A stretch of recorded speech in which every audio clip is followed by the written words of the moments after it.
Okay, we're live. We're live. All right. Well, good morning. Welcome to our regularly scheduled selectmen's meeting. Bear with us as we dig through our file folders. And of course, I was about 4 or 5 minutes late, so I apologize. I'm preoccupied getting some documentation together this morning.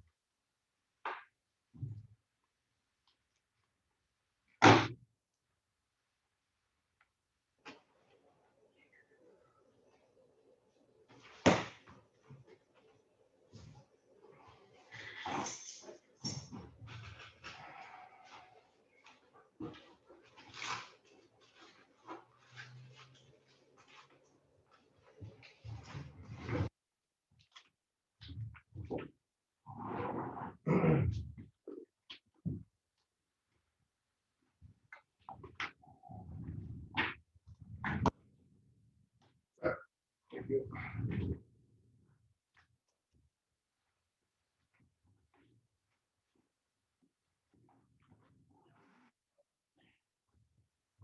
One in there. Here then, 3 seconds.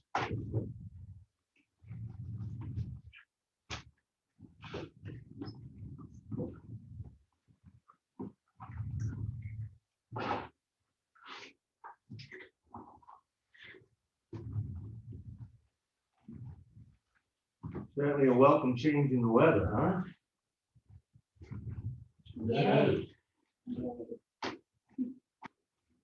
Put it on the list to put the air conditioners Good back. morning, Mr. Strauss. Morning, Mr. Fuller. Morning, Mr. Chairman. You are, so, Well, for the record, Budget Committee Chairman David Strauss has entered the room. oh, that David, God help us. Gentleman who still uses an abacus. What's that? It's either that or that thing that the one ball just keeps going. Can't tell. Let's see.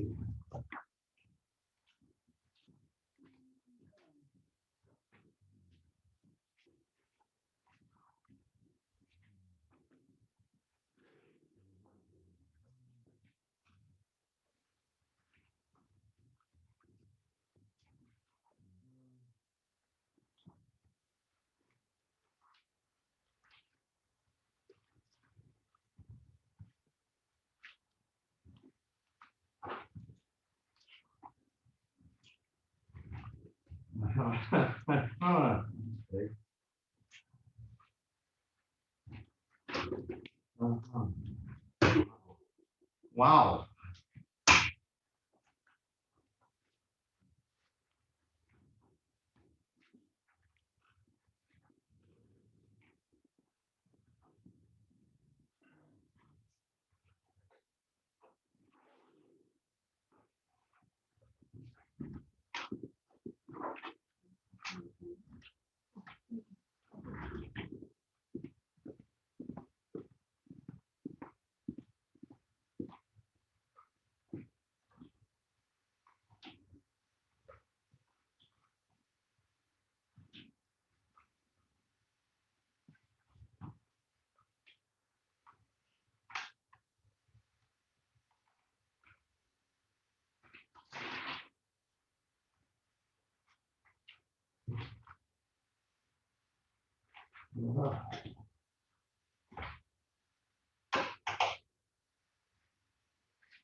this ink, I'm gonna send you an email with an outfit that my tech guy found about a year ago.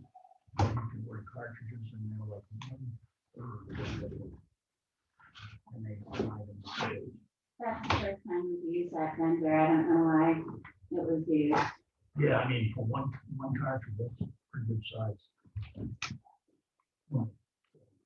And that's typical if you're buying something that's original equipment. No, And for my brother, when I ordered a complete package on Amazon or direct, it's like $130. And I just bought the whole thing for $96. And it's more ink in it. So I will send that to you.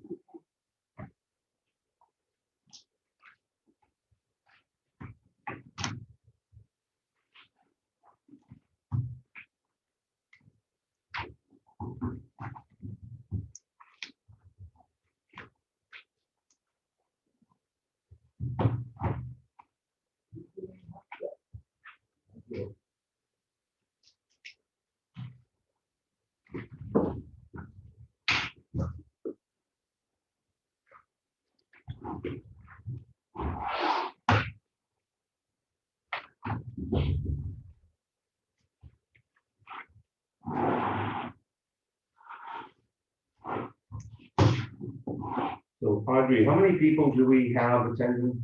Please? we have 4.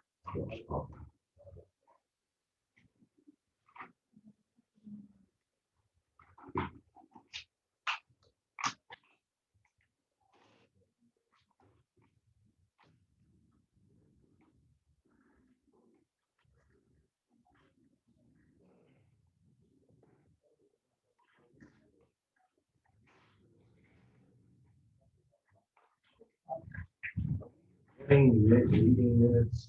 The last week, no, No, they'll okay. be done by the end of today in draft. So I'll be within the hours. No problem. I know the office is running short-handed these days, and it can be very overwhelming, so I appreciate your situation.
You were done already?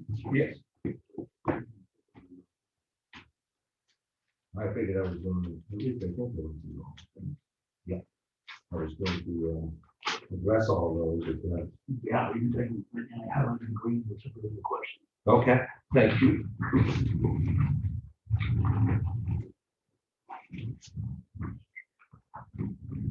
One thing, wants to sign it.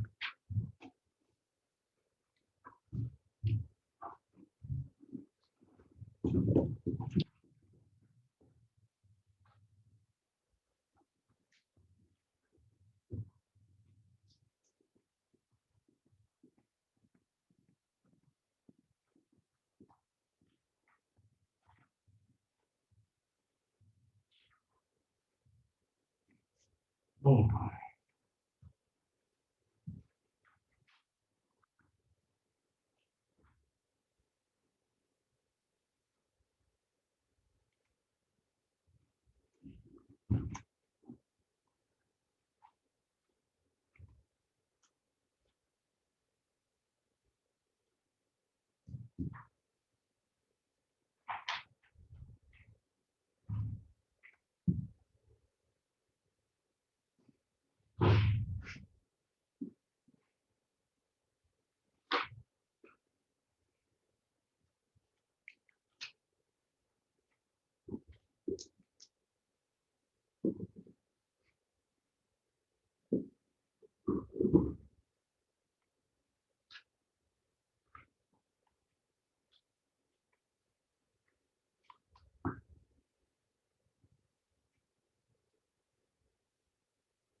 Well, let's begin. Keeps on giving.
You saw this, right, Chuck? I saw, I saw you saw.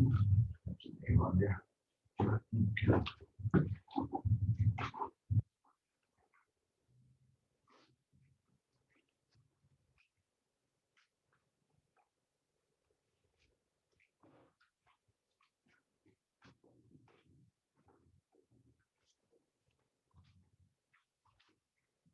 Everybody all set, good to go?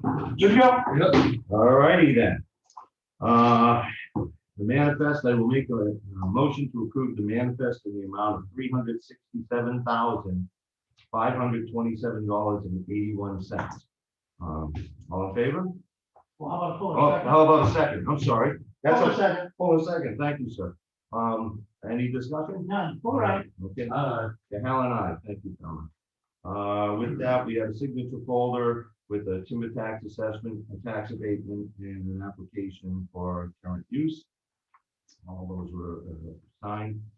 We have a review for the mail with we have two notices for a zoning board of adjustment, one for a variance for setbacks on tax map 102, lot 33, and I believe that involves a deck, and then a zoning board of adjustment.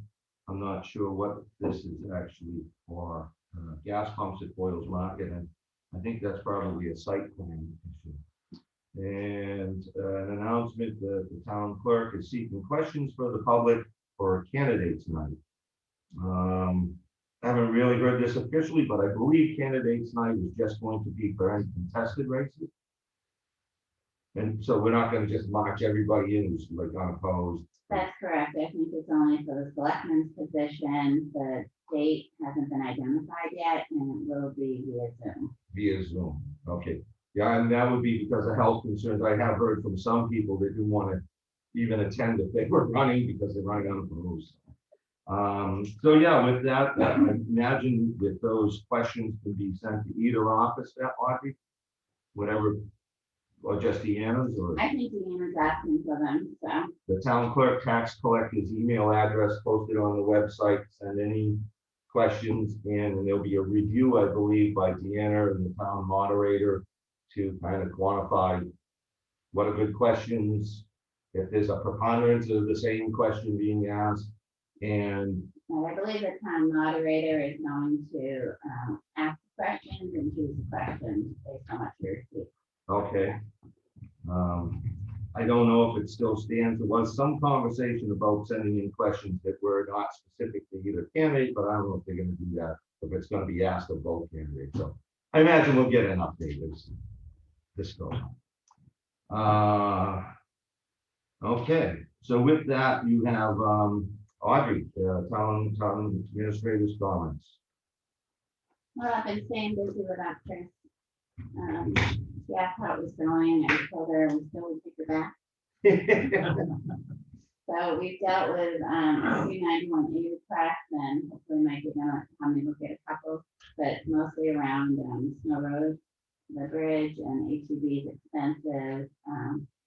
So hopefully we finish that. We have had one person we replied back to and said that their request was too overwhelming to narrow the scope.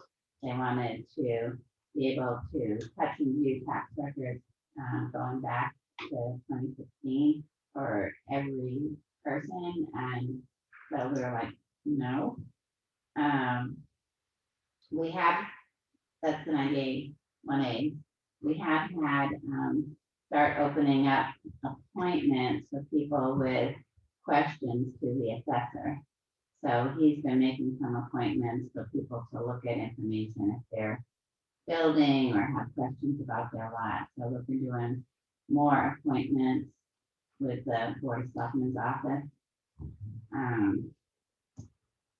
And mostly I'm just keeping my head above water, still getting the new computers in place. For example, this morning my Outlook isn't opening. I had trouble linking to the V drive for videos, so we'll get that all working. I did give the new phone to the police department. I checked in with them because the voicemail's still not set up. So Maria should be in today, and I'll check with her. That's about what's happening. Okay, I did see that in conversations with our police department, they're starting to, as long as they're not out on a call, they're trying to have a presence at the school now, so that when the kids are coming and going, something that I've wanted for years to happen. I guess Chief Shane is trying to make that happen. So we're going to have some folks, law enforcement around the school at key hours, which I think in this environment is a very good proactive move. So I saw Sergeant Welsh out there and just, glad handing the world as I went by. With some of your comments, Audrey, on 91As, I have said this in the past, and I don't know how you gentlemen feel about it, but I wouldn't mind having an additional folder for 91A requests so that we, people who sit here could know what is being asked for, what information is going out. That makes sense. And it's all public knowledge. If anybody's asking for a 91A, it's okay to say who it is, all that stuff, because we checked that out with our attorney a while back. So it's not likely to get us in trouble, it's just and with that, I had to do some of the research. I came in on Friday to try to fulfill some requests. And the first one that came forward, I believe, was for Ms. Belisle, wanted information, as Audrey pointed out.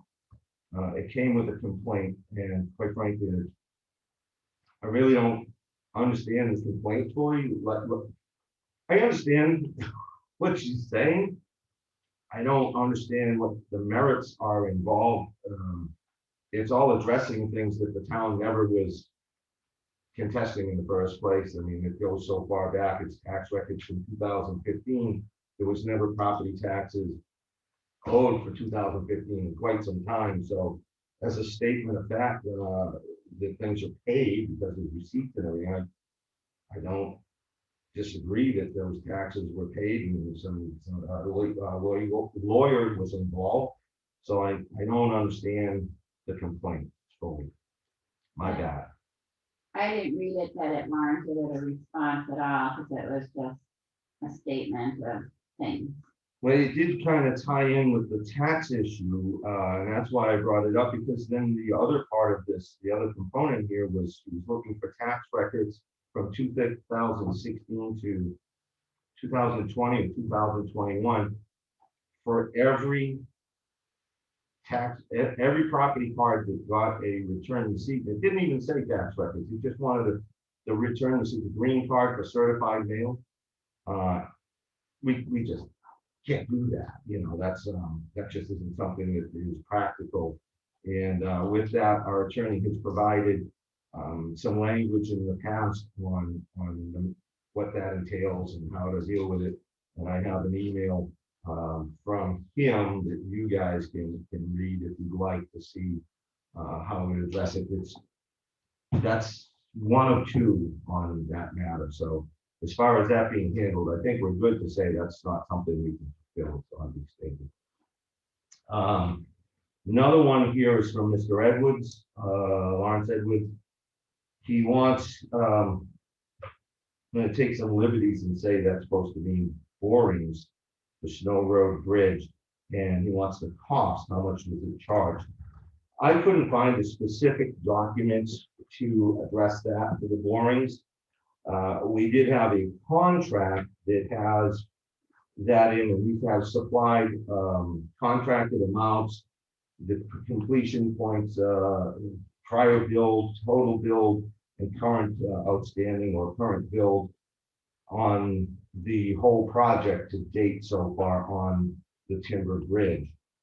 With that, one of the items in there would address that. I mean, that cost is captured in one of those documents, and I believe it was the original document for permitting, which was $7,600 to HEB for services containing a lot of different, you know, there were several things in there, and $800 that could be other expenses that may be reimbursable. So the total cost potentially was $8,400. We don't have a breakdown of an itemized list. I know that Mr. Edwards has contacted HEB, our engineer, talked to him to what degree, I don't honestly know, but I believe he was referred back to us. So with that, I'm hesitant to start running the meter up, calling up HEB to get itemized billing. We do not need to create documents or records. So to that end, I believe that his request has been met. The whole billing, I believe prior billing was $27,022.84 up to this point, and that has also gone to funding assistance and environmental reports and such for the USDA, all of everything involved, because that added. With that, there was a request for an environmental report, and I believe the statement from Mr. Edwards on that one was that he didn't feel that the report he got was the one he expected. Snow Road environmental report, it gives the date, it gives the dollar amount that was involved on the contract of $8,000. And in that was the one and only environmental report. We did get the correct report. What might have been confusing is that the report didn't cost $8,000. That report cost $2,490.75.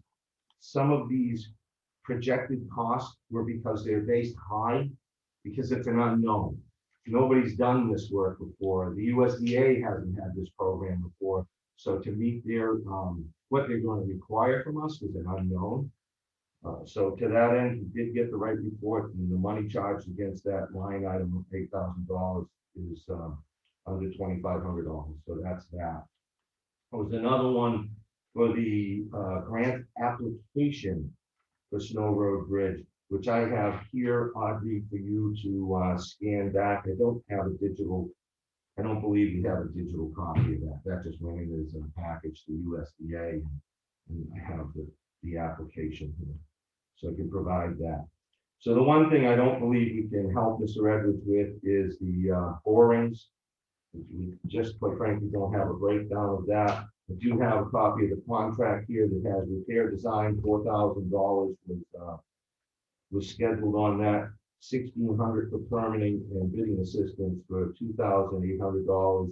That was those numbers I gave you earlier, the $7,600 and $800. I think that may have actually been supplied to Mr. Edwards before, but I'm sure we can certainly give it to him again. And I have one additional one from Mr. Edwards. If, he's asking how much HEB charge the town for the plans to repair the bottom of the culverts on Snow Road Bridge with concrete. right, and actually, I would have to go back and find that one because the repair was part of a bid package. That was, we were going for a repair. It was cost prohibitive. And I'm thinking that was about an $8,000 project, if I remember correctly. So I should have that documentation. I will chase that one. Sorry for the delay. I'll get that. That was packaged up though as kind of a 3-phase item. So you had Snow Road Bridge repair, and we put out bid documents for Elm Street Bridge, and we had 2 phases. There was phase 1, we were going to do a certain amount of work, and then there was follow-up work, which I believe was the deck. And that was phase 2. It was what was an alternate alternative in the bidding process. So when we put these out, the repairs came in higher than expected. So we shelved that option. But the bid for the second phase of Elm Street Bridge came in much lower than expected. So we shifted our efforts from Snow Road and Elm just to Elm and combine that project, those 2 phases, and that's what we got accomplished. And then at that point, we went to this other plan to go out and try and replace the entire bridge. So I will follow up with Audrey on trying to get that other contract. That should be around somewhere. The cost, I'm pretty sure, contracted cost was $8,000. I'm almost positive. And was that fully expended? I don't know, probably. So, yeah, that's following up on what you had. Hopefully that covers it. And then it looks like we're off to Mr. Hart. All right, talk with the state finally, Dave Silver, District 3. They do not want them. Most, he sent a letter out. They do not want the 153, they never have. They never authorized that, so they must be out of licensing. We've been here about 15 plus years. So now we're back. The only thing he couldn't clarify for me was that amount, that 900 is a per or for the whole group of lights to be off. That's the thing I gotta clarify on this. Okay. If it was 900 per light, then it doesn't even work. They're taking years and years and years, but Yeah, but I thought one of the other options in there was in removing them entirely due to age. Some of them would be free. And I think it was like a $3,600 or $3,700 figure for the ones that weren't free, based on their expected lifespan. Yeah, I agree, Chuck. I saw that too. I mean, if we can confirm, Tom, that and I know it's $3,600 and some odd dollars. If we can confirm that that would be the price to remove those, I would strongly consider saying we figure out how to do that this year, because it's a one-time gig and we no longer have the cost. And we should pretty much save more than that in what will happen in electricity. I concur with you, but I also would like to point out that all those lights that we could take down because they're old, those might be short and easy and ones we want to get rid of. Some of these newer ones might actually be on the areas of concern that we were looking to keep, because they're probably in key areas. So who knows what percentage? Yep. So we need to identify what fixture is where in locations for the lights we want to keep. And then we can discern the price. Yeah, all right. Then I'm thinking just the list of the lights that you had done that we want to look at with the email that identified that $3,600 and say, please tell us for each of these lights what the cost is for that light. so that we can make a determination based on location. Yeah, we just have to identify what fixture is on what pole and. The guy email, what answer I get, can I email it to you guys? So wait until next Tuesday? Just email them to Audrey and Audrey can share it. I was on the Effingham website and, I was on the planning board part of it and it said there's a new rule, it's in blue box on our website. And it says, must receive all plans, board applications by email and digital format. And it says the forms are being updated to reflect, how to do it.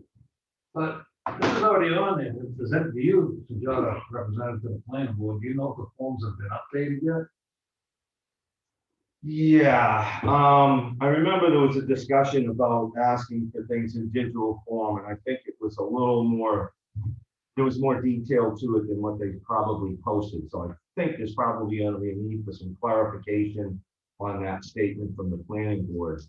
And that might be problematic, as you point out, is those documents, those applications are old. And there's been an attempt to do some revisions over time, but something always comes up and those revisions never get completed. So I'm not sure where those documents are in the process of being a digital document that you could work from off like the website. I think that, so I guess I'd have to ask the planning board, how convenient is it to use our document? And is it something that can be, user friendly to be emailed forward? So I'll follow up at our next planning board meeting on all of that and see what the board's looking to do here and get a clarification on it. Because of, yeah, I agree with that, but this is like coming a copy for the horse, isn't it? If he's not updated yet? Well, the forms are still being used. They certainly could be updated. I think my concern would be just how user-friendly they are off the website. Can you take that document, fill it out right on the website, and email it on? And, chances are you can, but if you can't, I think that they might want to hold off with the requirement to make it just work for people. Get milk. Right, and I imagine if you're good with the computer systems, you can manipulate and take and make it work. But if a lot of people may stumble with that and not be able to do it, then perhaps it needs to be held off on until it's just anybody like me who just likes to Google, you could do it. Yeah, so I'll ask. Okay, I have a comment on that. Absolutely. We also want to make sure we don't discriminate against people who don't have computers. And we have copies of forms here, so any updates we need to make sure we have available for public here. Right. And I don't think we can only say electronic because some people don't have computers at all. And that should be recognized in that article on, I think, that they put on this new rule article they put on the website. Well, I see that as two things going on here. One is, I'm not sure we can't say that, but our boards have always tried to be friendly to the public, to work with them. So whether or not we can just say electronically, is there room to not be just electronic and work with folks, like you say, because there are people who are going to struggle with that and maybe are just more comfortable with a hard copy. So again, I'll address those concerns. All right. And that got me to think about the Historic District Commission. Just a few weeks ago, we appointed 3 folk to it, correct? Yep. Did we ever get them to swear in yet? Two have. Chris was supposed to last Thursday. Okay. I thought we might have missed this. No, and it's part of mine, just to play on that subject, it's part of mine. Winston's actually tried to dial in each of the last 2 weeks, Oh, really? but Yeah. didn't work. So what I'd like to do next week is I will get his phone number and you will just call him and put him on speakerphone Okay. and take care of that, so. All right. Very good. Talking with the trustee of the Effingham Falls Cemetery over the weekend. He contacted me we had signed papers about, we had to get the check for the landscaping for the spring cleanup. If they have up in the fall cemetery, Lyle. Yeah. He hasn't received it yet. Really? Really? I thought there was gonna be a streamline. No, I had an email yesterday reminding me to send a note to the trustee saying to go ahead. Okay, Yeah.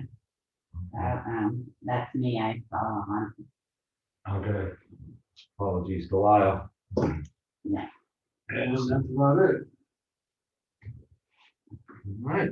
All right, when I was paying my Spectrum bill the other day, I noticed they went down a couple bucks. So I went in looking at the bill, and it looks like Spectrum is no longer charging a franchise fee for anybody in Effingham. And I went back and looked at it, and it looked like it changed at the beginning of January.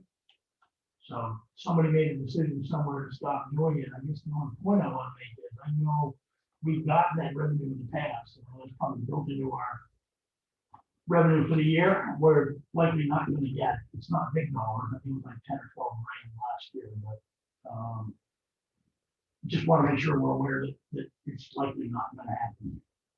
So, with that, we used to get, and I believe it was 3%, of what they, bill out here. And, I'm not sure where that is legally, because we would get that money, normally, so that if there was, communications on poles. For example, we're gonna widen the road, a pole's in the way, we may have to, move that utility pole. In us facilitating that move, we may make these guys do some additional work and an expense, and that money would potentially cover it. That's one version that I heard. So I'm wondering if there's a legal component here. We don't have a contract. Well, they never seem to be very cooperative in dealing with it. So I wonder what's I don't know how it works, because you're using an easement in our town. That we get a tax, we give out that somebody's getting a tax. I don't know how it Yeah, works. so one of the towns that's part of the Carroll County Broadband was speaking with them last year about updating their old contract. And Spectrum wanted to lock them in for a 5-year period of time. So depending upon the progress of what was going on with the Carroll County Broadband project and potentially coming up with a consortium to wire the entire county, towns that had updated their contract like that would automatically be frozen out, right? And couldn't be part of the program at all. Right. So this, as a result of the state law changing last year, we actually did an updated letter in January saying we wanted to have the information on all Spectrum usage in the town of Effingham, wherever there's wire. We wanted to have that data so we could go to the firm that was doing the analysis of the exposure for the need. They did provide that within a week, because with the state law change last year, if they hadn't done it, they wouldn't get big funds. Right. So I'm not sure how much of this, with the timing aspect of it is, because we've asked for the data, because we know we're part of that committee looking into it, whether this is just okay, we don't have a contract, we're not going to pay you anymore. I'd be apprehensive of getting locked into a 5-year period, but. No, I mean, a couple things there. One, I wonder if this is something the Utilities Commission can give us some information on what's going on. Do we have any recourse that they know of? Okay. And with that, I would say that I wouldn't want to get involved in anything long-term, because this broadband initiative, we've actually got that on our warrant article. So like article number 1 for us at our meeting to pursue the avenue of getting into this broadband deal. Well, 2 people to basically be on a new committee to formally organize. Right. So, and we've signed on to plunge into this whole agreement with, how many towns do we have enough, There were 19 towns that were originally involved. I think 18 of them ended up moving forward. I know with the updated Spectrum information, the last report I saw from Rick Highland, there was like 2/3 of the towns had supplied, was able to receive the data from Spectrum. And they're still trying to get the other ones, so. That's where that is now. I actually had somebody on my road who's very interested in seeing broadband reach the community. Her focus is for the kids. She's involved with the school and so forth. And the ability for the kids to participate in COVID or any other time. So I'll probably see if you've got some information I can forward to her before town meeting to try and propagate some interest here. But yeah, I think we probably should see what the commission, the Utilities Commission might have to say in regards to how any of this works. Okay, Maybe that's I'll do a reach out. free information, maybe a little free guidance. Okay. The firewood letters that we talked about last week, did you get those up on letterhead? Probably not. No, I'm driving the lane. We So had, we- from the discussion we had last week, to have Dick basically sign Yes, the I documents did. and bring to it. Yeah, I did. You got them? Yeah, Okay. so you just sign, I'm sorry, I don't need to. No, that's good. I need to get those and I will go get Dick's Okay. signature this week. Yeah, they are ready. for Okay. you. The library cleaning person, I told the library I'd follow up on it. I gave Grace found somebody, and the one that we had originally interviewed for this dog. Said she'd be interested in it. So Grace asked me yesterday, like, what's the procedure, because the town is always covering this expense and whatever. And I told her I'd bring it from today's meeting. Yeah, we would probably do the same thing we had offered before, contracts the same way we do for any other service like that. The rate would probably need to be consistent, so we're not getting into that kind of an issue. And I wouldn't see a problem with Okay, then I'll follow up with her, let her know. Yeah, great. Let's get it going. Have that done. Okay. Do we have any indication from Primex how long it would take to review this contract agreement? I Because sent it over till Thursday morning, so Okay. that's probably happening, yeah. can we just send them a quick note and say what's their normal turnaround time? Okay, sure. If they tell us 6 weeks, we're gonna have to do something. before 6 They, weeks. they won't take that long. In the past, they've been pretty good. We've used them in the past. Yeah, no, but at this point, because of everybody's schedule's going up. we're gonna- I would say once we get to Thursday this week, maybe a follow-up just before, so you have Yeah. Friday for them. I imagine that before that, it wasn't a long contract. Yeah. it was very- No, sure. So, and Tom, you had questions on the Yeah. safety manual? When did you want to bring that? We need to get this going, so it's kind of like. Yeah, I have. Off the bust of all here, I have quite a few. I didn't even see how this, pretty much all of this fits into as a town. To me, this seems more like a contractor has it in hand, and he hires a subcontractor, the subcontractor needs to read this over. Well, that'd be the same with us, we don't actually do the physical work involved. We hire a contractor, correct, and then it's up to him if he wants to hire subs, bring them in. Sure, but this is the contractor manual, and the contract agreement says, bring your manual. Yeah, And this, we'll, no, hold on a second. The contract says, bring your manual, we'll review the manual, and if we say, okay, great, they don't have to apply to this. If they come to the table with no manual at all, the sections in here that apply to the type of work they're doing, they'd have to adhere to. because the only thing I've, go ahead. Chris, as the construction project manager, is the one that's gonna review the manuals and make sure they're followed. Because in here, I seen where some things would change the town, but for the majority, it's talking about carpenters. It's talking how to use a tool, how to. Yep. If we're hiring a contractor, he doesn't know how to already use a tool Well, safely, Bill. I mean, but I'm under the, go ahead. that him as a contractor, if he's gonna hire a general contractor, he would give this out, because this is probably how to dig a ditch too. What are we doing? so far? Foundation, scaffolding, ladders, windows, roof openings, skylights, roof shingling, stairwell openings, trusses, foundation tops, scaffold ladders. I mean, other than such a long wow, I've never come across anything this intense. And now, especially when it's a lot of towns there, I just don't. I mean, I don't see who would get to even read this whole thing to work for us. Talk between crushing hazards. I'm not trying to pick up that, just, No, no, no, no. I think there might be another one out there, and I'm more than willing to go ahead and look at other towns, what they Well, got. as long as this one's been reviewed by an attorney, Mhm. and it's got the OSHA stuff, it's got the state stuff, it's got everything baked in, all the federal and state stuff baked into it. As long as another example has that same thing, great.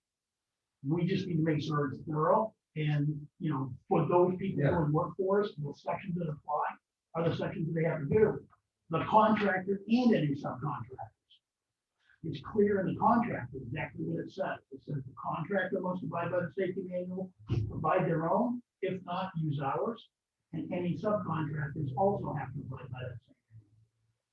And this is really risk mitigation for the town. But to me, this is all, there's nothing in here, if you're an electrician, there's nothing in here that you, except for the tools. But as a carpenter, there's more stuff in here as a carpenter, I don't think we've had this much work ever done. That's, I know, but, Well, so there's a little electrical safety in here, but, I just, most of it for the elements we're doing won't apply. This is a comprehensive item. So is this supposed to apply going forward just on this project, or is this something that we're gonna adopt for everything? We can start it with this one and see. I mean, originally I thought it'd be great to have something down, but. oh, yeah, you're right, No, yeah. no, but I'm just saying, maybe we try it with this. Because any future contractors we have will be similar type contractors. And if this thing, I mean, Chris uses this all the time and has no issues with it. He's used it for years. Well, So I'm just thinking that maybe we try it for the historic town hall project only. so do we have a safety manager? Because this requires us to have a safety manager. We actually, because of the way we bringing Chris into the system, that's one of the reasons we're paying him the $7,500, because he's gonna have that person for us. I think there's a lot in here that has some questionable. It's questionable for a town, even in an enforcement position. I think there's a lot in this to consider. So if you guys would be all right with it, could we just save this to the end of the meeting and do a Sure. work session Yeah, after? that's good. Yeah, how That about works Tom? perfect. Yeah, no, that's fine, yeah. Yeah. All right, why don't we do that? I guess we got folks waiting and all. This seems like it's No, gonna no, be a that's little good. hard. That's good. And I agree with the concept here that we do need. Yeah, yeah. Okay. Right. And my other thing is, I brought a list of questions from Money Espy, from a phone call I had with him last week. Okay. And I've given it to Mike, and, you know, address them. All right. And the only other thing I had for the week was working on fundraising for the phase 2 of the historic town hall project. Bake sales? I'm sorry. Bake sales? Bake sale is actually coming. It was discussed, and it looks like it's gonna be an April timeframe. Nice. So we will get the bake sales back up and running. We also have, we got in very late last year to the New Hampshire Gives, 24-hour event that's advertised by the New Hampshire Center for Nonprofits. And we actually raised $3,800 with like no marketing out there at all. So we're gonna be more forward on that this year. So we got it started, and we actually volunteer.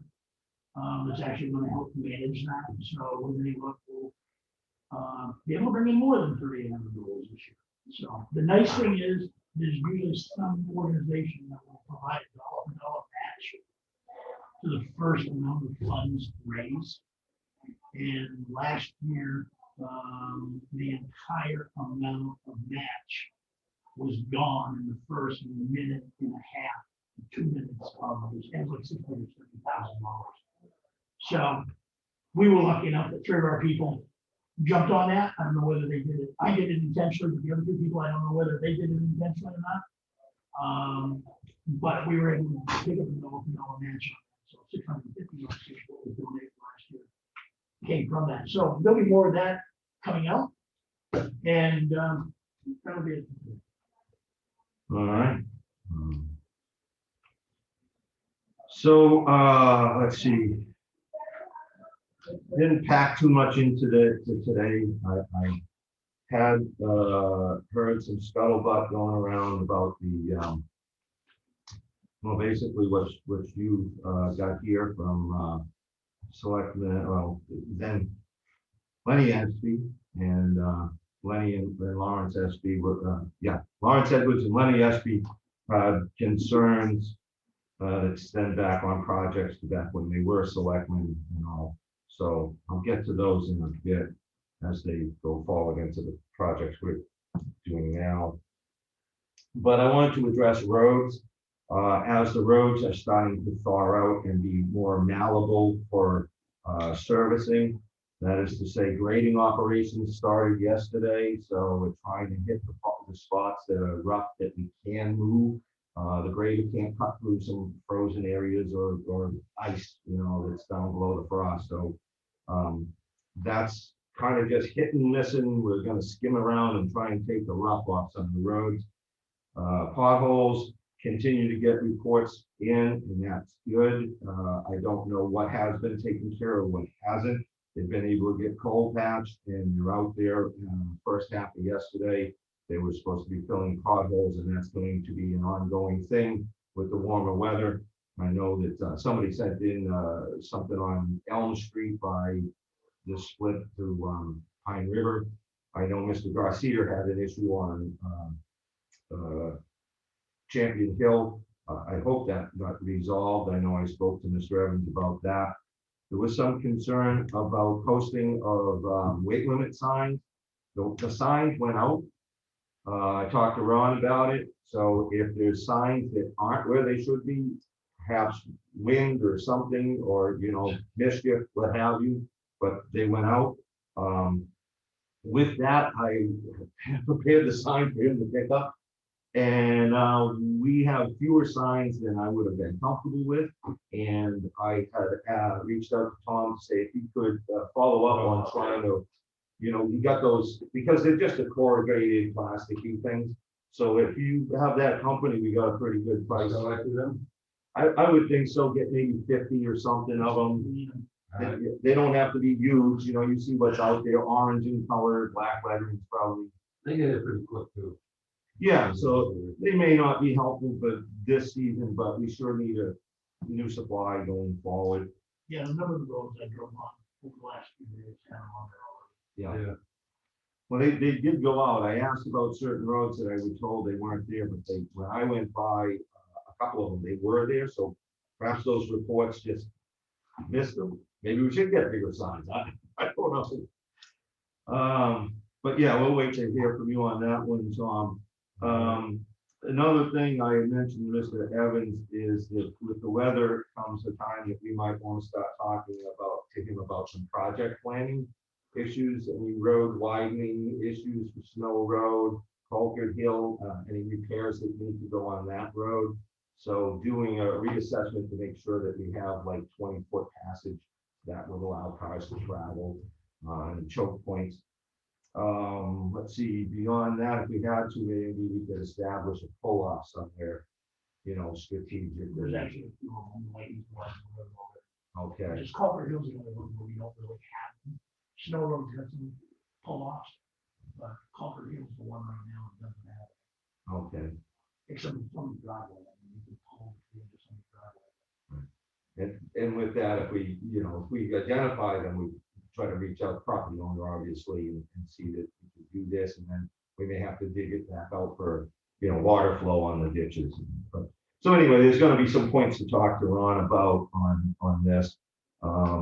And one of those issues in front of us here is the Pine River Road culvert, the emergency repair that we were able to effect last year. We're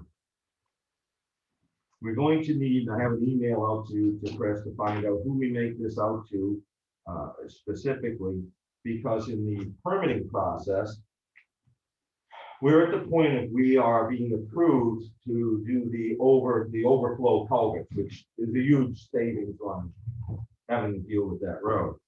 So I'm going to need to go down and make sure about inventory for the 24-inch culverts, and I just want to double check the plan to make sure that's what we are, and prepare an order if we have to go through that. But there's an ARM fund, that's mitigation for wetland disturbance. So when we pull things out, put in riprap, and with this disturbance, it'll come, the state applies a certain, I think of it like a carbon tax, you know, you pollute, somebody else doesn't, you pay, you get an offset. That's what this basically is. It's similar to that because this money that we will now have to pay will go into an account that you can file for grants. This is my first attempt at filing grants in 2018. This is the one I didn't get. The ARM fund, they didn't have a lot of money in there anyway. But when Chris tells us where the check needs to go for Department of Environmental Services, it will be in the amount of $1,644.42. And we'll probably have to pay for that out of our road funds because here we are. So, but that's something to remember as the conversation goes forward in dealing with bridge projects, Snow Road, and all of this other alternative that was presented at town meeting by Mr. Stevens. I think was the one who presented originally, because that structure would encompass a lot of area like this. So anyway, I wanted to give you guys a heads up that that is coming. And I was going to just ask Audrey if she was able to review the form for the ACH payment enrollment for USDA to funnel funds in. Yeah, I have that. We just need to send it to. Probably Heather Malone. I'll get with you after All right. we're all done having fun here today. We'll get that squared up. Okay. And that is so the USDA can fund money directly to our bank account to reimburse any payments that we make for that $250,000. So with that, I guess we'll go into this issue as presented at by Mr. Esky. It was also brought to the town last year on town meeting day that there was believed a culvert alternative, an aluminum culvert that could be utilized to span Snow Road. I don't know, anybody with a long memory can probably remember I wasn't too receptive on pursuing it. I was that way pretty much because there's a few things about this product that I had already understood. The people bringing it forward are not engineers and weren't being represented by engineering when they came forward. I appreciate the gentleman who works on the DPW, but he's not the DPW manager. He's not the foreman, assistant foreman, anything like that. I have to quantify who's bringing the information. We work on the roads. We've got some people in town from Pike Industries that we brought them in. They're very instrumental. They can hold positions in R&D and run crews and really know roads. And they work with this board and have in the past, and that's great. And we welcome that. That said, I'm not sure that the individual who presented this actually works with the DPW manager, the budget committee, the selectmen, engineers, and all the people that put bridges together. So I appreciate the idea of trying to find a solution, but I don't think this particular one was fully vetted. And with that, we have a host of concerns here. Mike, Yep. so just for the public, after the town meeting, you did actually reach out to that firm and have a discussion. Okay, yeah, all right. And one of the things that was determined is the culvert that was being talked about in the email to Lawrence Edwards was too small for that particular location. And had we gone to a proper length culvert, we would have to raise the roadway by what amount? Yeah, all right. 6 feet or something like that. I guess I'll start basically there, Chuck, then. All right, so Steve Wolf is a salesman, and as the gentleman came in that following Tuesday after town meeting, I believe it was Mr. Siemens, Mr. Edwards, Mr. Espy, and I believe Mr. Agenti was there as well. And we had this discussion about it. Steve Wolf is a known quantity. He is the New England representative for a company called Contech. With that, he doesn't have a brick and mortar location for any of this. You know, you got a computer and a car and a cell phone, you can basically, you know, sell these things. It's strictly a salesman. And our engineering company, HEB, has worked with Steve in the past, is familiar with the products, and has done installation. And one of the things that was pointed out was one was done in Brownfield, Maine, for a road. They had a weather event and that washed out of the roadway because it was done in the fashion that Mr. Wolf had proposed to Mr. Edwards. It says here, ignore pages 5 through 7 of the drawing, no concrete needed at all. That's referring to footings. The footings that come with the manual on installation here for the product show approximately a 3-foot depth footing of concrete, and it channels, and this goes into the footing. That footing is essentially 3 feet tall, maybe has about a 6-inch channel down. So you're going to run 24 to 30 inches in height from wherever you land this, unless you trench down to set the footing. There was no footing included in this. Gentleman says we do about 10 of these each year in New Hampshire, and Vermont, and Maine. He makes an assumption. This is the salesman's email. I would assume you would bury it 1.5 feet below the river and fill with riverbed material. That is pretty much what they did in Brownfield. It failed, and this is something our engineer says is just absolutely, you wouldn't do that.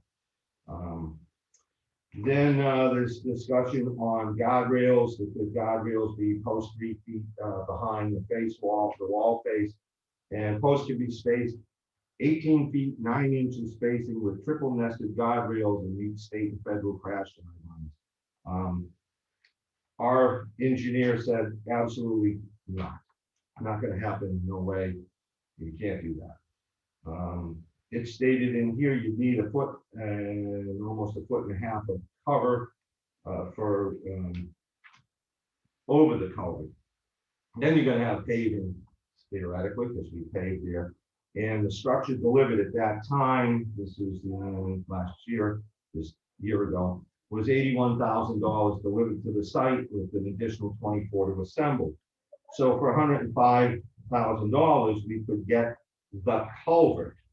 And with that, it was a 30-foot span culvert. This creates a whole host of problems. Our permit is for a 46-foot span across the river. That's clear stream. So we're doing a 50-foot bridge. Now I was out there yesterday and I measured the distance, and you need every inch of that 46 feet right now with that water flowing. To contain it any further, with not only this area is over top before flooding over the bridge. So trying to kind of hourglass that river is not going to be a good move. And again, our engineers feel very strongly that there's almost no likelihood in the world that the DES would permit such a thing, because first off, they're not going to let you disturb and go into the riverbed with all this excavation and disturb the wetlands like we talked about on this other one. One of the things our permit is doing here is it's saying that the previous 41-foot span that was Mr. Edwards and Mr. Espy were involved with, the bridge that didn't get built. The cost was too much. That had a hydraulic square foot opening of 229 square feet. Well, for that bridge. Now, the new opening is 328 square feet, which the reason we were allowed to change this permit was because DES found this more favorable. It's safer for flooding, and there was less disturbance in the wetland area. The approved wetland permit originally included 2,488 square feet of wetland impact, some temporary and some permanent. The new bridge we're proposing would have 1,114 square feet of impacts, reducing the original impacts of 1,314 square feet. The Department of Environmental Services doesn't like you to go backwards. When you have a good plan that's fully mitigating things, that's what they like to see. We're lucky to get the 3 culverts on the overload. You guys know what's going on. They're not going to backtrack on this. I can just about 99.99% absolutely sure that this is not negotiable at the permitting level. I know Mr. Edwards said he spoke to Mr. Price, who's the senior wetlands guy for permitting in this area. He covers from the seacoast down around Portsmouth up through here. And he said it wouldn't be a big deal. Well, just to make a positive change took us about 8 months to get that change. When I called Mr. Price on Monday after town meeting on this issue, he had a whole different view. He felt that his words were misrepresented and a completely new permitting process would have to be undertaken. And whether that passed muster or not would be decided then. So he clearly didn't feel that this was going to be an easy hurdle here to get over. And Dave's one of the many contacts that I have in my phone, DES, and I got the impression he was, I won't say excited, but his tone really kind of conveyed that he was taken out of context. So we've got some hurdles there with permitting in any form, even if you could span the river.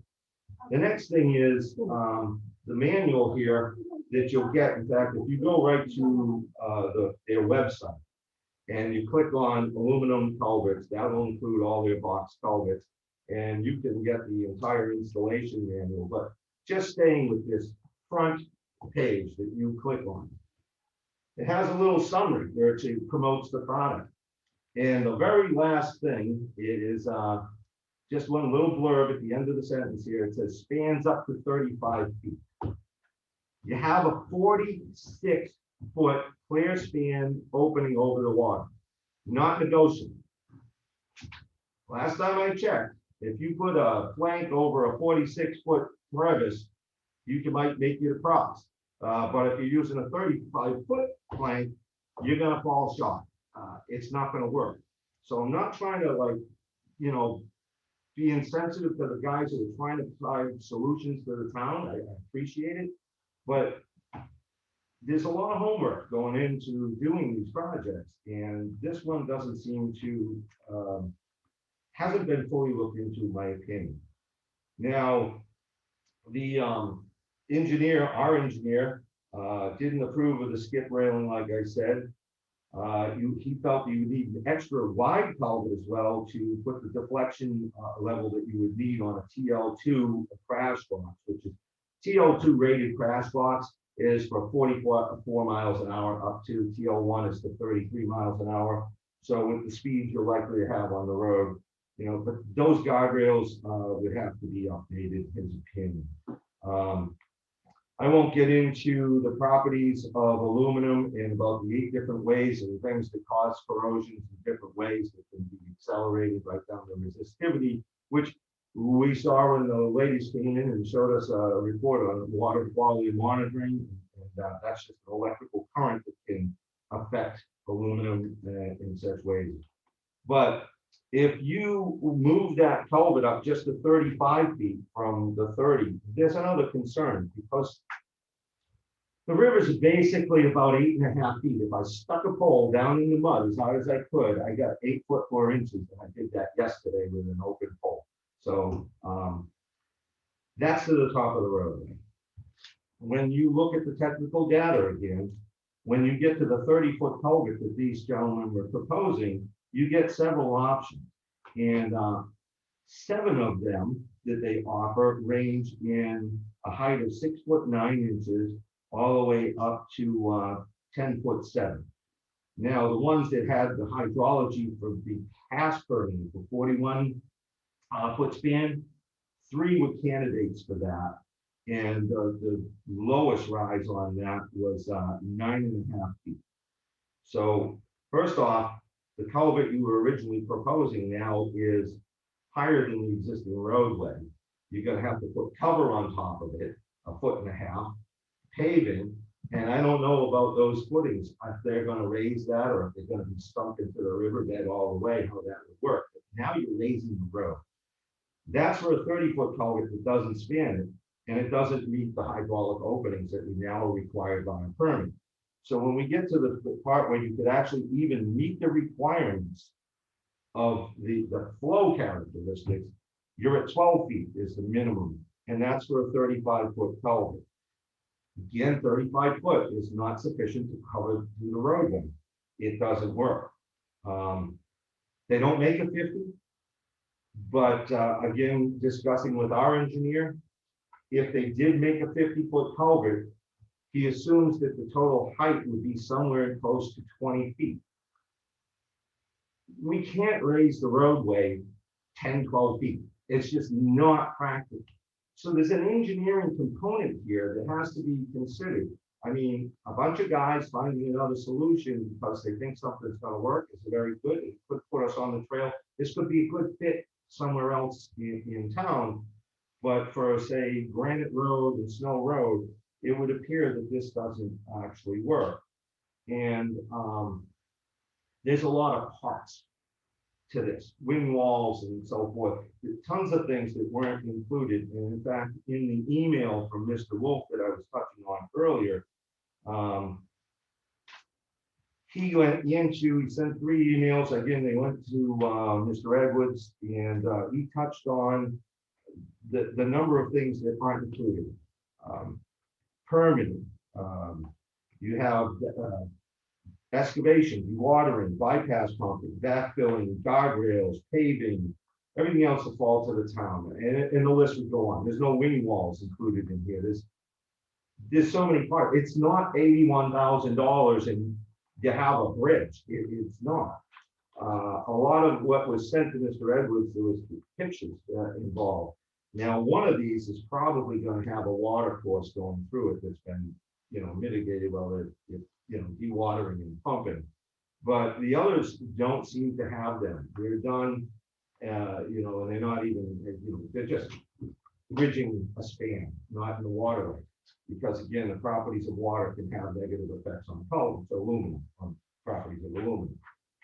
But beyond that, we also had Mr. Siemens, I believe, put a picture up, and he was depicting a project in that was an 81-foot culvert, that right here.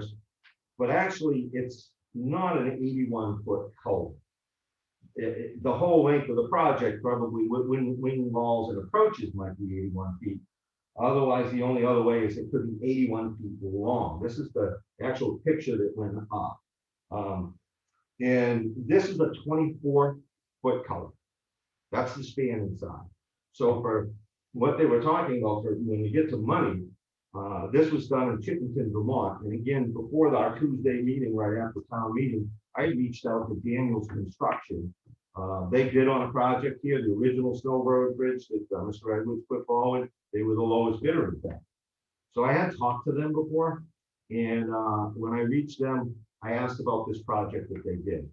The total cost of this 24-foot culvert was $426,000 to the contractor, and that they didn't do engineering of the contractor. So any engineering would be on top of that. Now, clearly, USDA is giving us money for a timber bridge specifically. We couldn't take that money and apply it to this. It would just simply wouldn't happen, even if this existed. But I'm going to tell you, this culvert in this application, it's a unicorn. It doesn't exist. You can't do it. So I did follow up with all of this. Again, like I said, I have all the manual stuff and instructions and project data somehow for this project. Technically speaking, we had other bidders come in the past for this bridge. And when we did the timber bridge, the other bidder was right here in Freedom. And their mobilization fees and everything else are really low, because you're right here. You know, they're not coming from Vermont or somewhere else to mobilize crew. In the past, we saw mobilization costs go up to like $75,000. But the folks right next door, if you took the bridge structure out of it, it was still $168,000 to do other things without the structure. But we never negotiated all the details to say that, are you paving? Are you doing this? Are you supplying certain things? So that number could have been higher. And again, you know, there's no permitting. No engineering involved at that price. And that price is over $500,000 again for that bridge. So, you know, I'm not blowing anybody off. I did my homework initially. I knew about this product prior to the town meeting, and at least through our engineers who, you know, they work with the product. It was dismissed out of hand. It wouldn't work there. So I have followed up. I have looked at it. And when I say something could be 81 feet, maybe it's this way because of that span. And there's some other pictures that would show you very long wing walls, depending. So I can't find a reason to delay moving forward with the bridge project we have in front of us, which had started. This process started 2015 or 16, trying to get a bridge on this thing. So it's been 5-6 years. Like I said, emails from our engineer who says no. I followed up in Arlington, who didn't answer my calls because they had some 20-foot wide culverts and some very cost. And this is from the neighbors over here, the Brooks family, when they put their bid in. So that was from when they put the timber bridge out. I also have here, from when I first got on the board, this was day 27 when I met with this engineering company. Within my first month, I met with 5 engineering companies. GM2, it was one of those. They're a well-respected company, and with that, they're the first people who mentioned timber bridges. They're an engineering company that works with Mike Hansen, the bridge builder, to build these bridges. That's his engineer. So Mike has an engineer on this project. We have an engineer on this project. USDA has an engineer on this project. I mean, we're engineering the heck out of this bridge. So the idea that the lifespan may be, as Mr. Espy puts, about 20 years or some short lifespan, we were told originally it could last 50. I don't know who to listen to on this, but I mean, if the USDA, I've got 3 engineers supporting the idea that this bridge could last 50 years, and I think the components are typically replaceable, perhaps, I've got to take that.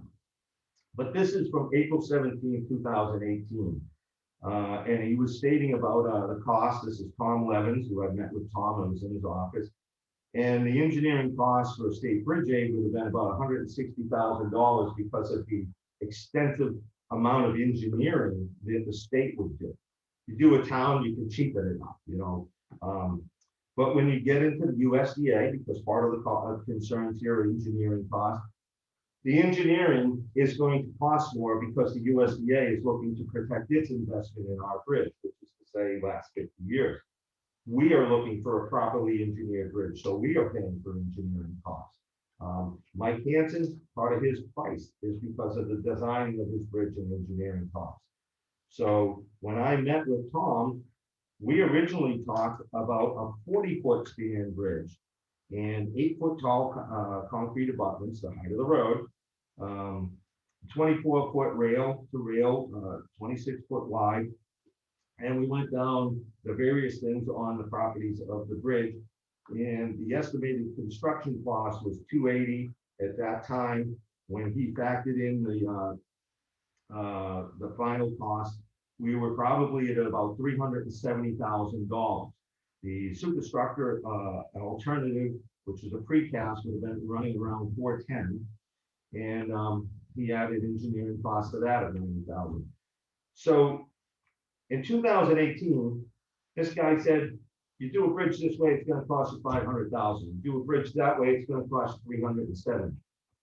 His numbers were so accurate that then to what we got in for bids, that the guy knew what he was talking about.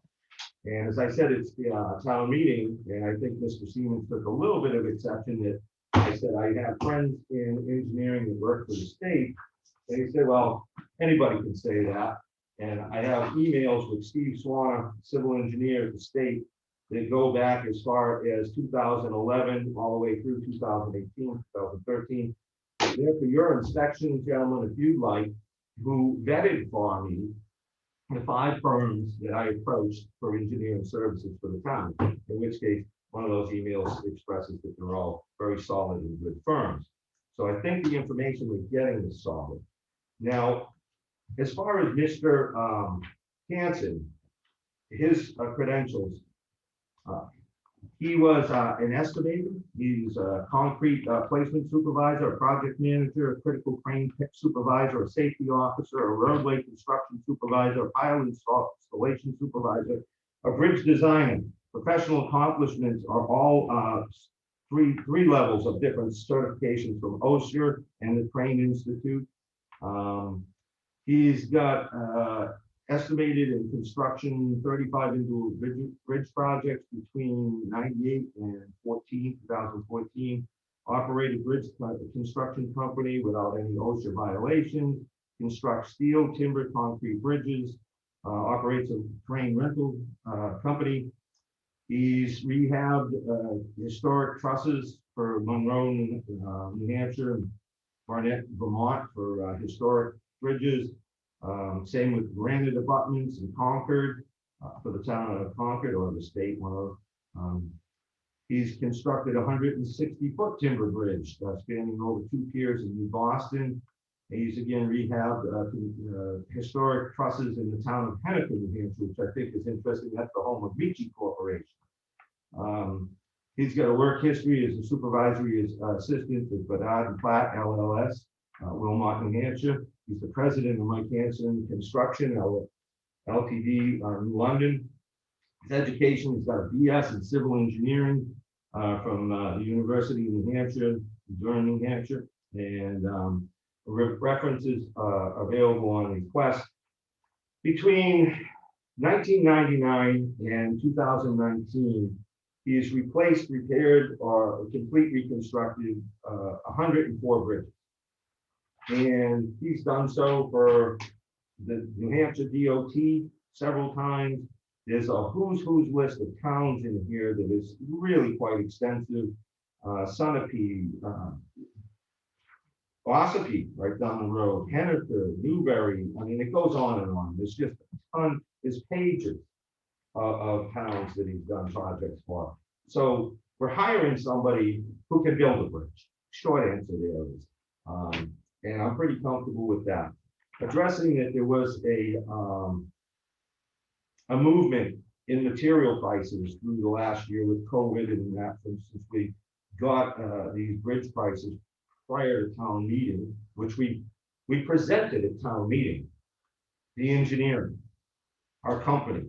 We presented the bridge builder, but he was credible. We presented his plan and the cost for his plan for his bridge.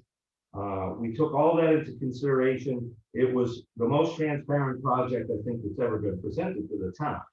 And it was voted on by the town for $300,000 for this board to build a bridge. $300,000. Our estimates here with time contract, we got numbers right here that put us at $243,000 for the town. We are not exceeding the warrant article that the town voted on. And following through with this bridge construction, I believe is exactly what we were told to do by the town.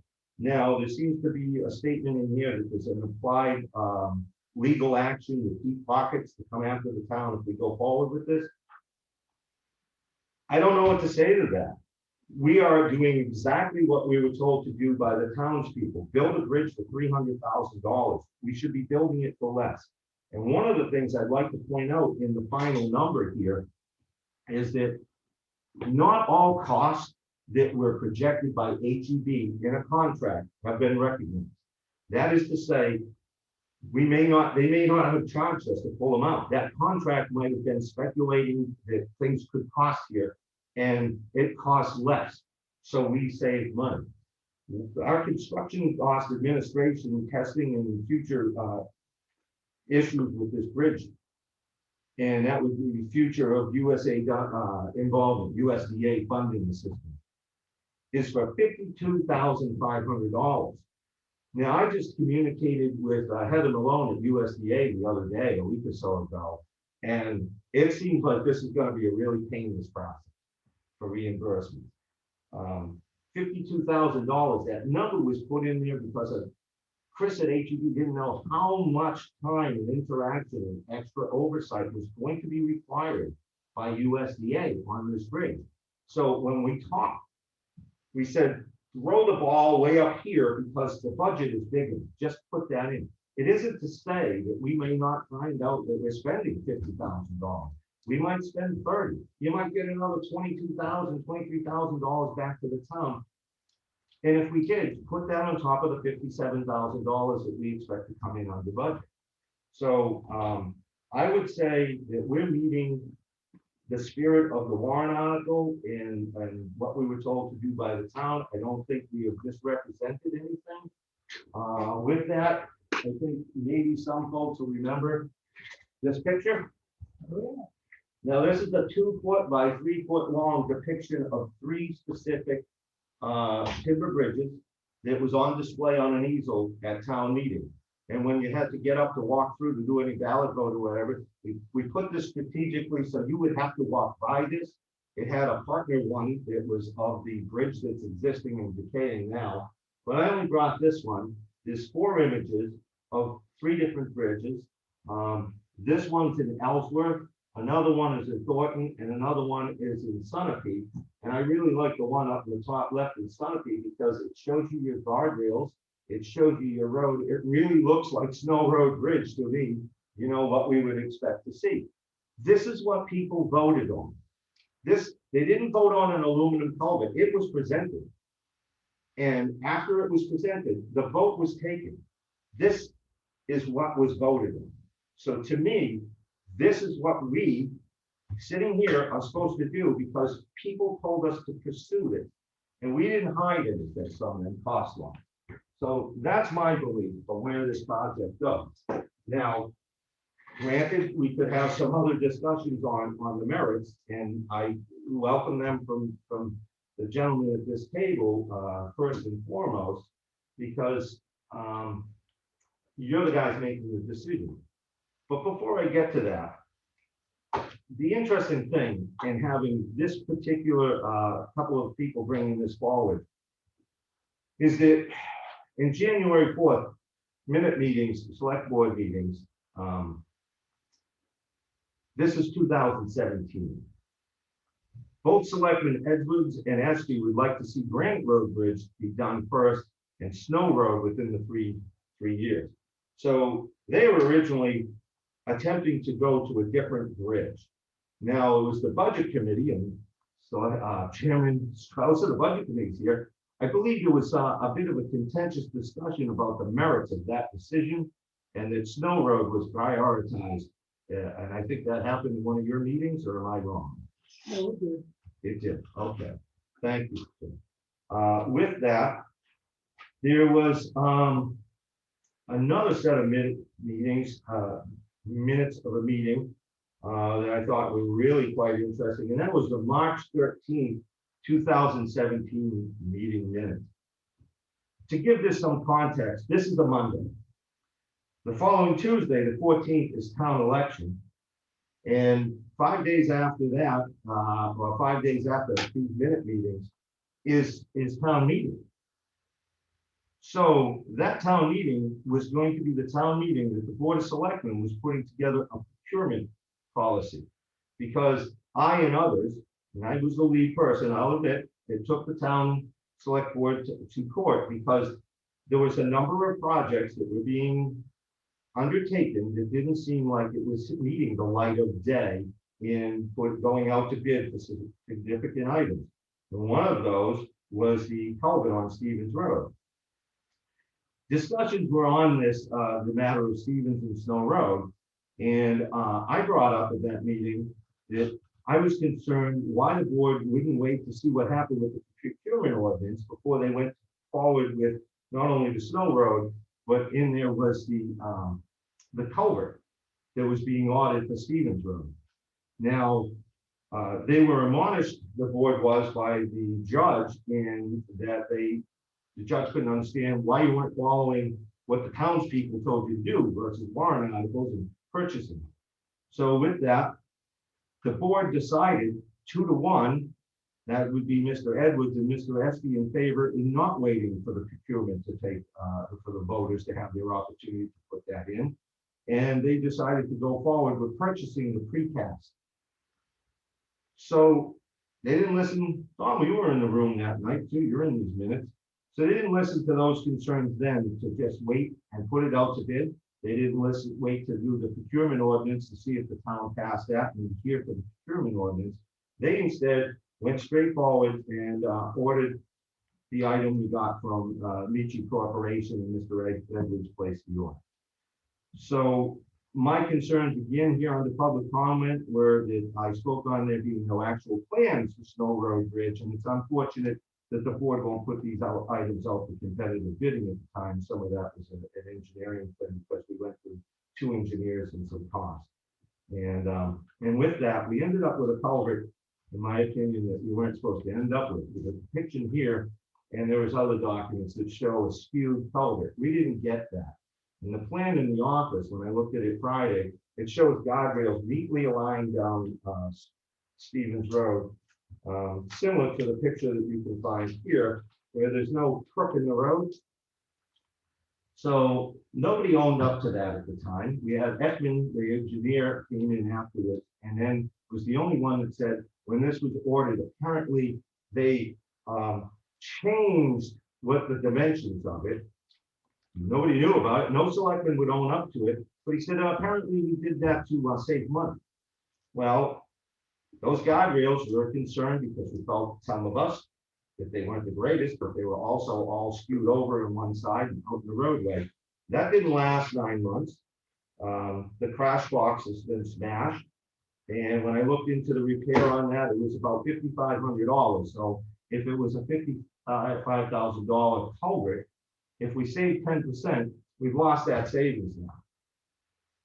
So I don't know where you go with that. We fix it. Does it get hit again? You can't move the guardrails back. So any idea of coming up with some kind of short-cutting strategy is, I'm just not comfortable with it. I've seen the results in the past. I don't like it. We've got a lot of documentation that shows us that we should trust where we're going with this. And I'm comfortable moving forward. I think it's the right thing to do. I don't know how to insulate the town anymore from catastrophe on this project design. I'm not the guy to build bridges, but we've got a lot of people that do involved in this project. And I think it's where we're supposed to go. The warrant article here from last year, Article 26, Snow Road, to see if the town will raise and appropriate the sum of $300,000 for the removal and reconstruction of the Snow Road Bridge. To further authorize $200,000 from the town-owned bridges capital reserve fund, $25,000 from taxation, $75,000 to come from unassigned fund balance. And that's what was voted on. The overall raising of taxes for this bridge was $25,000, which we hope to double, more than that, maybe triple, putting that back into the bridge fund. And at this stage, because of the USDA grant and what was voted on by the town last year, with everything coming in, part of the monies that were already there from the appropriation a year ago are going to come back to the town, which basically could be in the unassigned fund balance, or it could be put someplace else next year immediately. There's no taxes being raised as a result of putting this bridge in right now. It's already been done. Right, and you're right, the money will come back to the unassigned fund balance, any savings recognized. We can then take that, or whoever's sitting here can take that and put it into a warrant article and put it back into the bridge fund. Quite honestly, the health of the town in the 3 years that I've been here seems to be, financially speaking, has really taken a turn. And what I mean by that is, in the 2000 financial report, that's our audits, they're online or on the town website. And the critical area is your unassigned fund balance. You find that on page 5. It's exhibit 3. You go down to the bottom and you look across it. It's unassigned fund balance on that page. That's the money the town has after you've paid all your bills for the year. And in there, in 2014, we had $163,000 in there. That might have made a school payment back then. I don't know. But it doesn't carry the unpaid taxes from that year. It won't pay it. You're in, financially, you don't have enough money to carry the people who can't pay their taxes or whatever. Now, in 2015, that unassigned fund balance was over $52,000 in the red. It'll have brackets on it. That's a negative number. We are overdrawn, basically. 2016, like the heart monitor, it comes back to $71,000. This is horrifying. This is not enough money to run the town. This is tragic. In 2017, at the end of 2017, we're $9,881 negative amount in the unassigned fund balance. We had about to have all the money from Camp Maris come off the balance sheet. $369,000, my first year, that's coming off the balance sheet. There was a negotiation that was going on for 5 years with the utilities company. It was never settled until I got on the board and negotiated with Avatar, Mr. Rovers, a settlement. They wanted $252,000 plus 5 years compounded interest. We were going to be in DTLA, $2,500 a day, probably be there for 10 days, or we could go to Superior Court and stuff and continue to fight this. Chuck, you came on the board when we signed the documents to say, put an end to this. Get an agreement for $190,000, no interest. We cut that off. These guys were winning some court cases. They felt good. We felt we should get out of this thing. We paid that over 3 years from what's called an overlay. So it was in lieu of taxes. So not only did we not get in charged interest, we didn't pay the full amount, but we also deferred it for 3 years with no interest. And we paid that off. This year is the last year of that. It was a great deal. And had it been settled, we were in the hole, $10,000. We didn't have money to give these guys. So at the end of 2018, my first year running the budgets for this town, we ended up with almost $135,000 positive money. That almost returned us back to where we were in 2014. Now, in 2019, Chuck, you came on the board. We ended the year with $385,000 to the good. That's more than double where we were in 2014. And now that would be more than our biggest school payment that comes in about that. But the average school payment last year was about $217,000 if you spread it across 12 months. So if you wanted to have 3 school payments, you need over $600,000. Now, Dave's off camera, but he's shaking his head yes over there. I'm taking it. We both collaborated, and we believe that our unassigned fund balance this year for 2020, report won't be done until later this year, should be in excess of $600,000. Dave, would you say that's an accurate amount? Well, in excess. Well in excess, and that's where I ended up with it. One of the things, this board wrote a letter to all the other towns asking the school for a break on things, unspent money. We saw that recognized at the end of the year to the tune of $178,000 off our last payment. So there's a good chance we're going to be over $700,000 of fiscal health here. We're also taking $110,000 of that money and paying it on to warrant articles year to keep the tax effect actually lower than last year. And we've structured our tax rate so that we can continue to do that going over the next 4 years. The county went up and state ed's going up and municipal operations tend to go up. We have a mechanism here to keep us stable on those 3 fronts. And I would say the only thing we can't deal with is the school. The actual increase is there. But that's the health of our community.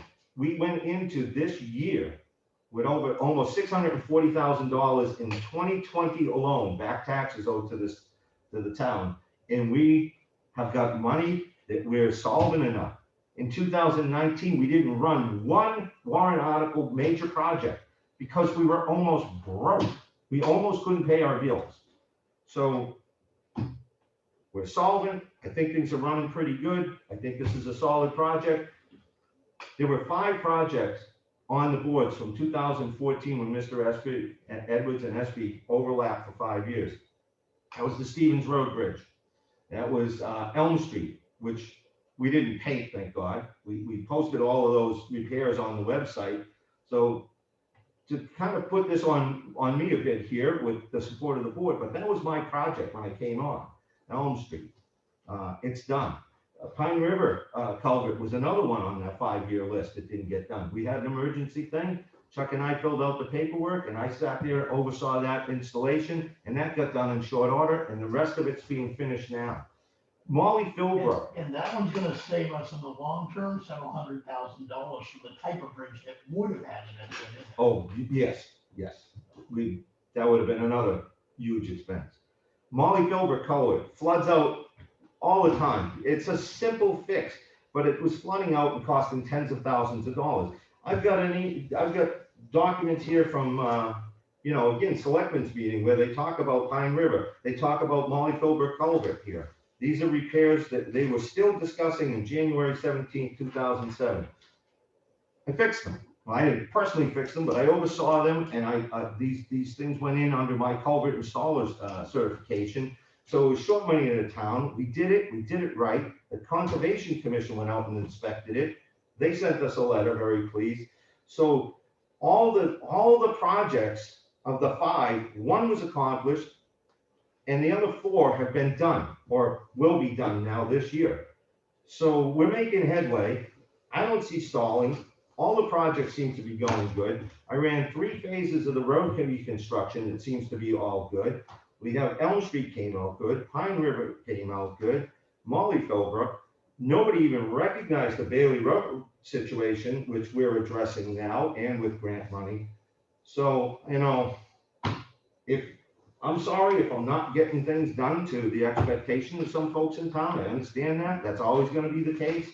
But that is my case for continuing where we're headed is the town seems to be doing all right now. And you're the guys running it. So you guys decide if where you want to go with this. And I'm going to leave it to the 2 of you, and I won't even weigh in. You tell me what you want to do, because I've got the documents here that I need to go to HEB, sign them this week. Mike Hanson's coming with a sit down to put his stamp on it. So we're all going to get in the room up in HEB and finalize this thing on Friday. We already took a vote on it, didn't we?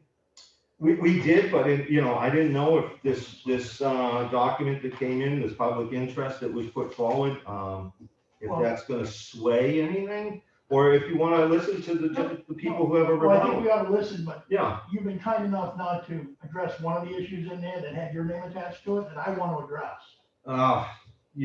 So there is a misperception by a small group of people out there that think the reasoning that the town ballot voting and town meeting were moved back to May is so that Mike can continue to work as a selectman.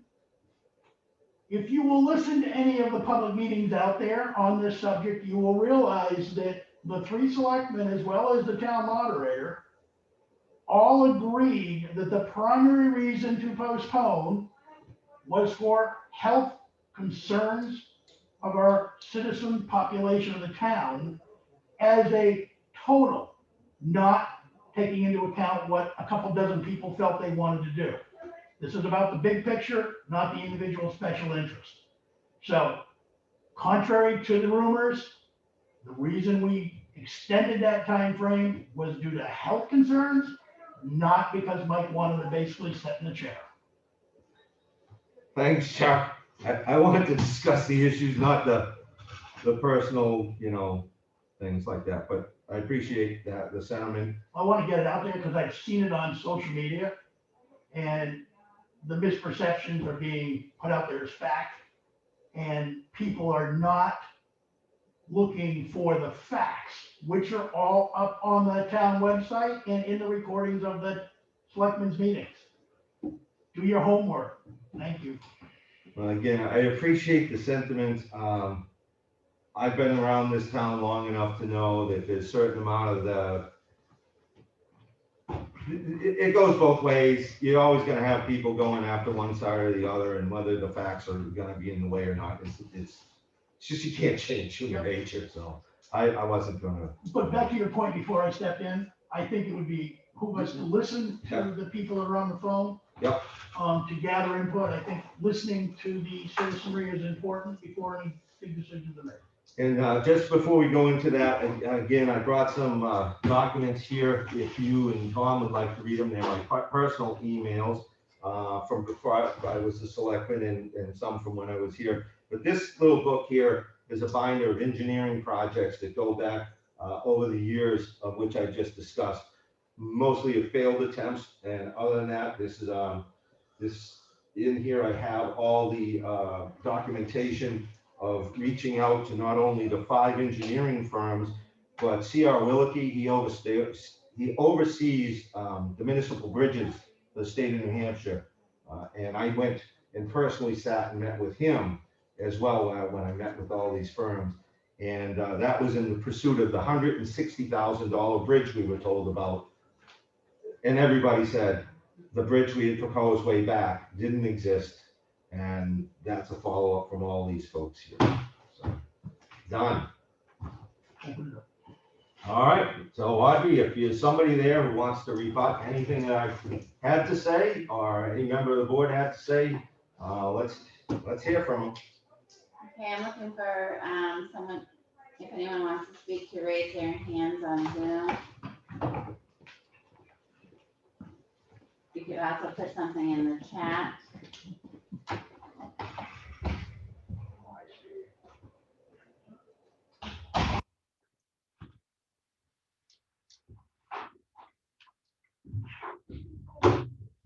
Okay, I have no response. Really? Really? All right. Check this stuff out. Yeah, we'll wait for Mr. Fuller to get called out of the room here. So.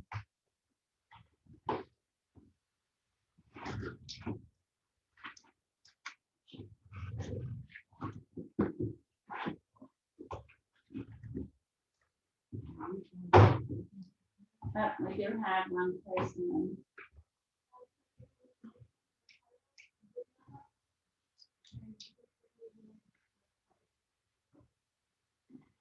Okay. Okay, Rosemary, I asked you to unmute. Unmute.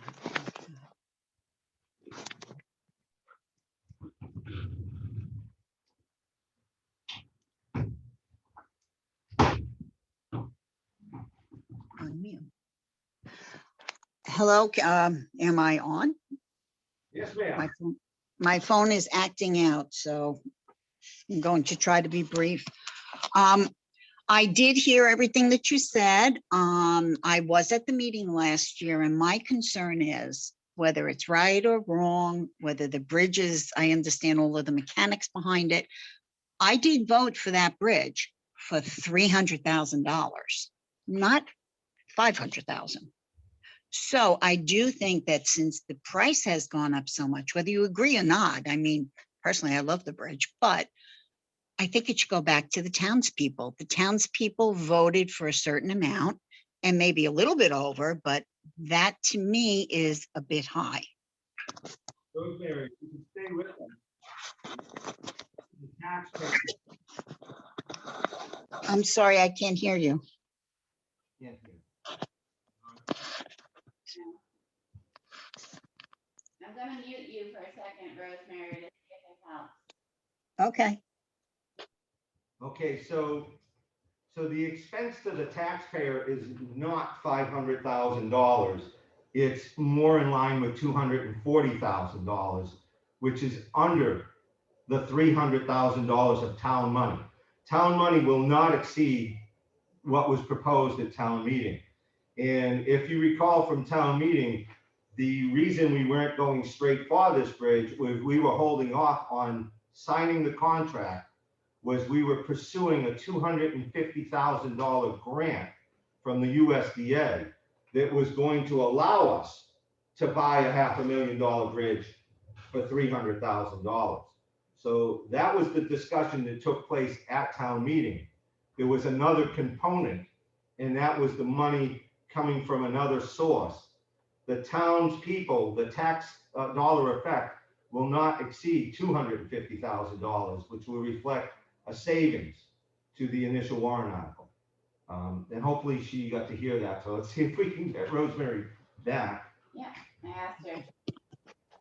Okay, yes, I do understand that, Mike. My concern is a lot of people would still like to vote on the final cost of the bridge, whether it affects the taxes or not. Because somewhere along the line, money is not going to float from the heavens. And people want to hear that and want to know. And I understand what you're saying. It's not going to affect our taxes right now.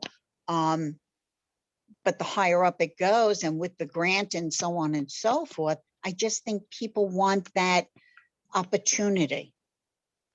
Well, again, Rosemary, that was covered in the town meeting as part of the vote. So I don't see that your point is really valid, because it was this whole alternative, this extra money, this other component was discussed at town meeting. It was part of what people did vote on. And the other thing is, if we do not have this $250,000, no bridge that we can build.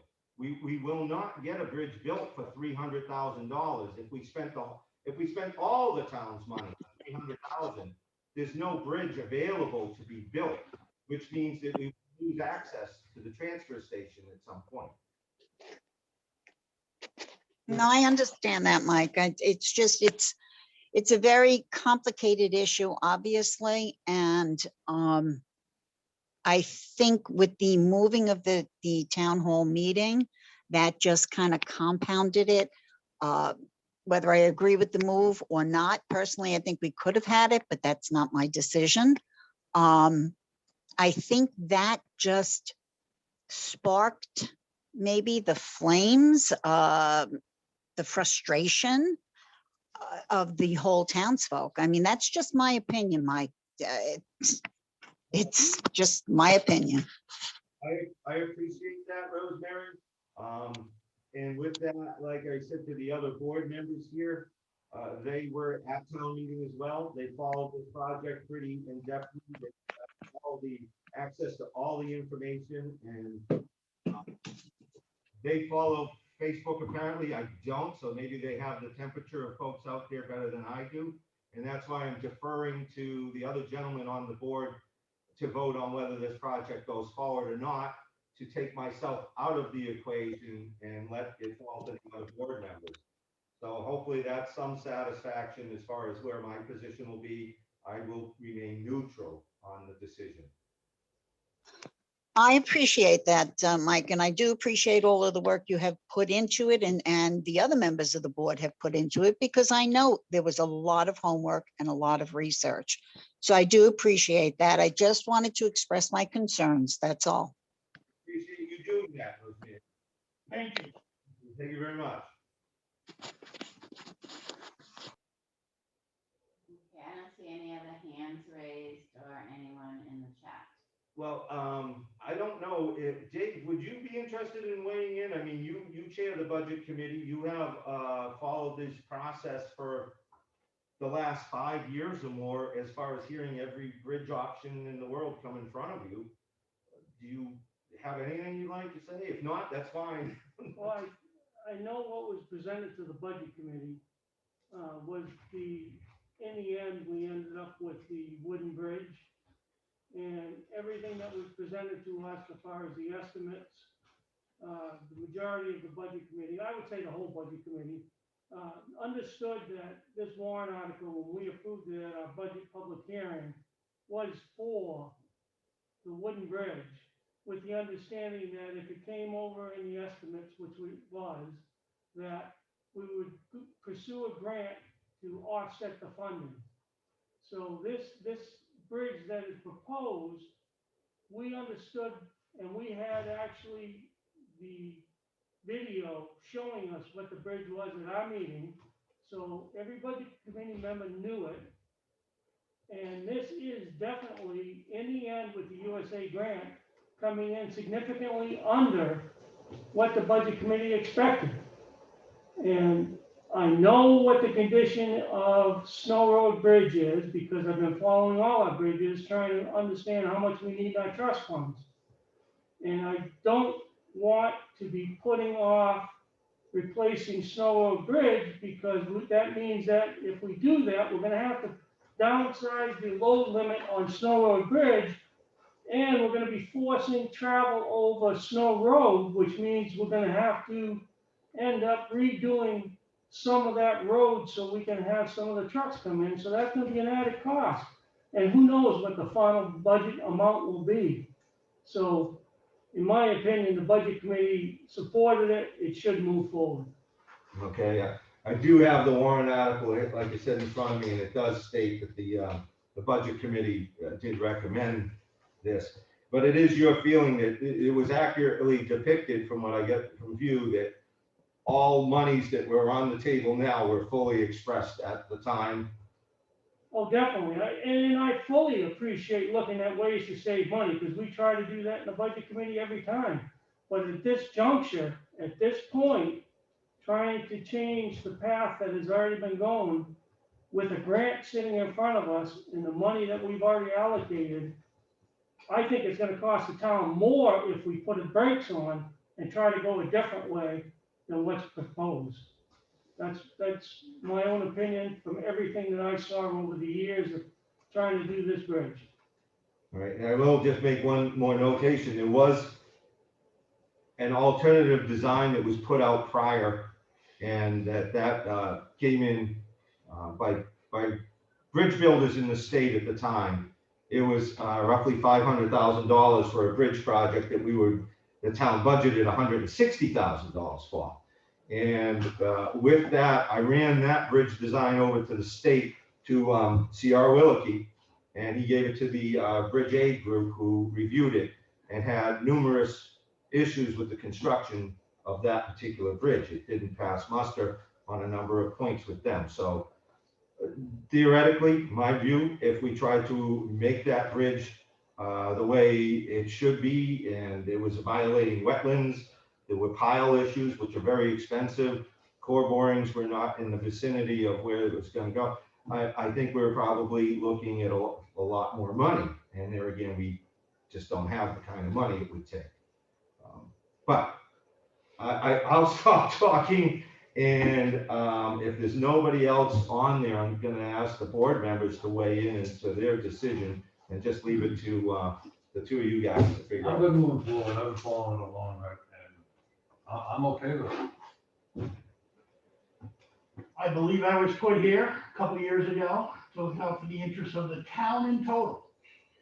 And as a result of that, looking at the homework that's been done, the free money that's been obtained to get this bridge built, I disagree with the short longevity that's been discussed. I think it's a longer longevity, at least in the 35, 40, 45, 50 year time period based on my homework. I'm comfortable moving forward. All right, then I don't think we need a motion and a vote unless you guys want to, because I think this has been discussed, and we've already agreed to it, to go out and send me out to get the signatures on that document. That was a couple of weeks ago. We've already done that. Okay, all right, so can't always make everybody happy.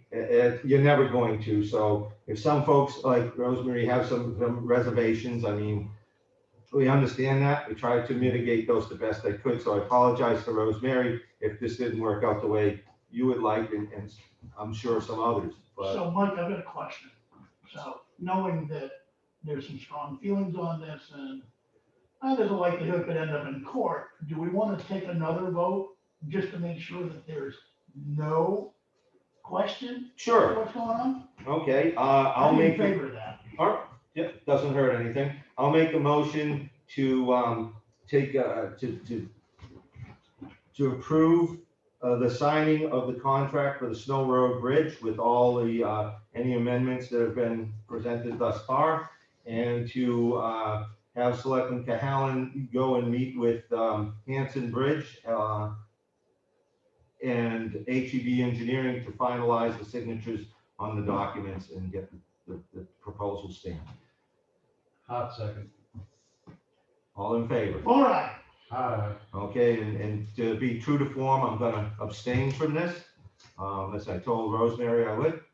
So with that, the board has moved forward on the issue, and we're gonna build the bridge. I don't think there's a lot of choices that we have. 2021.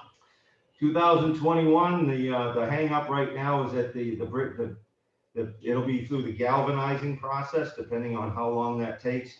We hope to be doing this in May. There's a potential it could start in June. So, subject to market issues. Okay, I don't have anything more, and there's probably a whole bunch of people saying, thank God. I appreciate that. And unless there's something else, we can take a short recess and come back and talk about that safety manual If we could. as a work session item. And I'll make that motion. Any second? Hold on, Mike. Yeah. Oh, you got something else? No, I'm just looking at the old business part. Yeah, Town forester contract. yeah, and that's just simply, I need to call and follow up with him. That was there last week, and I just haven't had an opportunity. And Tom covered the lights. Good. Correct. Yep. Okay, so we're closing the current meeting, and you guys come back together for a work session? Well, we're gonna keep it, just on, but we won't be taking input for a work session, like people can observe it. We can let that go. I guess I should mention, my intentions are to follow up with some more trainings this year, get recertified for culvert installer and road scholars program, the Roads Scholar Program.